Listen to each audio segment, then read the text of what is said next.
장희찬이 또 홈런을 쳤습니다. 예전 페북글이 결국 발목을 잡을 것이라 봤는데 너무 나갔습니다. 이런 발언은 결국 극단적인 비유를 들어 도덕성보다 전문성을 강조한 것입니다. 평소 정치인의 도덕성을 강조해온 장 후보 본인의 말과도 배치되는 발언이라 주요 커뮤니티에서는 아주 큰 논란이 된 상황입니다. 관련해서 장희찬은 해당 언론사와의 통화에서 10년 전 평범한 20대 청년일 때 했던 과한 격한 비유라며 정치권이 전문성을 중시할 필요가 있고 너무 서로 도덕성 논란으로만 가서는 안 된다는 일종의 그 당시 정치를 보는 제 시각이라고 해명했습니다. 네, 이건 사실 신호탄이라 볼 수 있고 핵심은 병역 부분이겠죠. 재밌는 게 터질 것 같은데 기다려보겠습니다.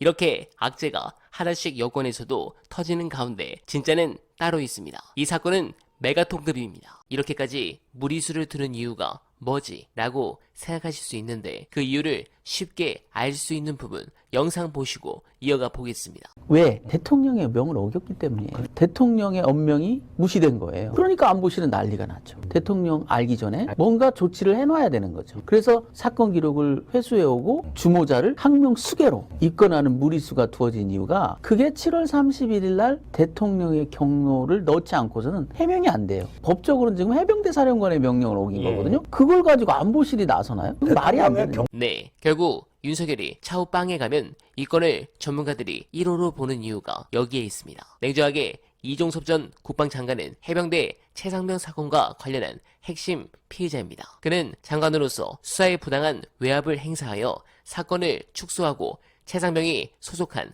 사단장의 지휘 책임을 은폐하려 했다는 혐의를 받고 있습니다. 그런데 여기서 윤석열은 피의자 신분인 이종섭 전 장관을 호주 대사로 발령했는데 대통령실은 출국 금지 사실을 몰랐다고 합니다. 그 이유가 가관입니다. 공수처 수사는 일절 알 수 없고 그래서 출국 금지 사실을 알 수 없었고 공수처가 알려주지도 않았다는 겁니다. 웃깁니다. 출국 금지는 공수처가 아니라 수사기관이 요청하면 법무부가 내리고 공수처가 알려주지도 않는 건 수사 상황이지 출국 금지 사실이 아닙니다. 신원조회는 법무부에 하는 것이고 신원조회를 하면 출국금지 대상이라는 건 자동으로 나옵니다. 부임한 지 1년 남짓 된 호주 대사를 하차시키고 이종섭 전 장관을 그 자리에 보내는 건 외압의 핵심 피의자를 해외로 도피시켜 외압의 실체가 윤석열이라는 걸 은폐하려는 거라고 의심할 수밖에 없습니다. 결국 윤석열의 혐의가 하나 더 늘어난 것이고 이번 총선은 결국 윤석열의 직권남용